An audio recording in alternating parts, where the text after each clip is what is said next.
When the car was first invented, people didn't see it as a car. They saw it as a horseless carriage. The means of transportation had always been horse and carriage, so that was the frame of reference that people had with which to understand this new invention. Whenever something entirely new comes along, and we've never seen anything like it before, we tend to borrow images of things that are familiar to form an understanding of what the new thing is. That's why the car was seen as a horseless carriage. Although trivial to us, the intellectual and psychological transition from horseless carriage to simply car was not easy. But this video is not about cars, it's about Bitcoin. But let me continue with this analogy for just a bit longer. This is what the naysayers said about the car. Automobiles are loud and dirty and no one wants them. They break down all the time. There are no roads and no one is going to pay for roads. The automobile can't even operate in the same terrains as a horse, so already they're inferior to the current means of transportation. Automobiles need gas and that's nowhere to be found. But most of all, they're dangerous. They were, in fact, so dangerous that in 1865 the UK legislated the Red Flag Act. The Red Flag Act was a legislation that stated that self-propelled vehicles should be accompanied by a crew of 3. A vehicle operator, an engineer in case the car breaks down, and a person walking in front of the car waving a red flag warning people of the dangerous machine advancing at 2 miles per hour. Instead of embracing new technology and seeing its potential, the Red Flag Act legislators and people like them meet new inventions and new technology with fear and resistance. But the genie was out of the bottle. The car had been invented and could not be uninvented. And the Red Flag Act legislators and the people like them got left behind.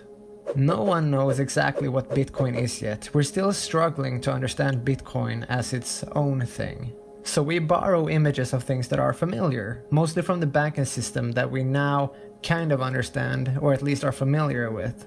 So we use images and words like senders, recipients, wallets, and addresses, and we portray Bitcoin as a coin. But there are no coins. There are no wallets and there are no addresses. There are no senders or recipients in Bitcoin. But we're using these metaphors to bridge the gap between our current frame of reference until we intellectually and psychologically can properly understand Bitcoin as simply Bitcoin. But here's what we do know about Bitcoin. Bitcoin can be understood as many different things. Software, a protocol, a distributed ledger, a settlement layer, an asset. But Bitcoin is first and foremost money. And it is the hardest and soundest money that has ever existed for the simple reason that it has the hardest monetary policy and that it cannot be changed. It's simply better money than all previous forms of money in the history of the world for a variety of reasons. And that's why it refuses to go away. I believe that those who see that Bitcoin is here to stay and has a decent probability to mature into a global monetary standard will be immensely rewarded.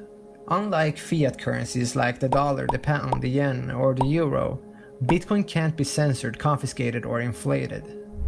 The genie is out of the bottle. Bitcoin has been invented and cannot be uninvented. There are so many arguments why Bitcoin will never work, just like the car when the car was first invented. Yet Bitcoin does work, just like the car.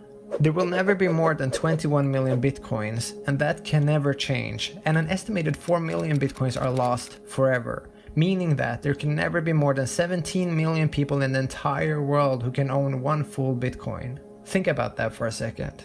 Don't be like the Red Flag Act legislators and meet new technology with fear and resistance. I don't think that we're that far from a time when it's going to be really difficult to become a full coiner.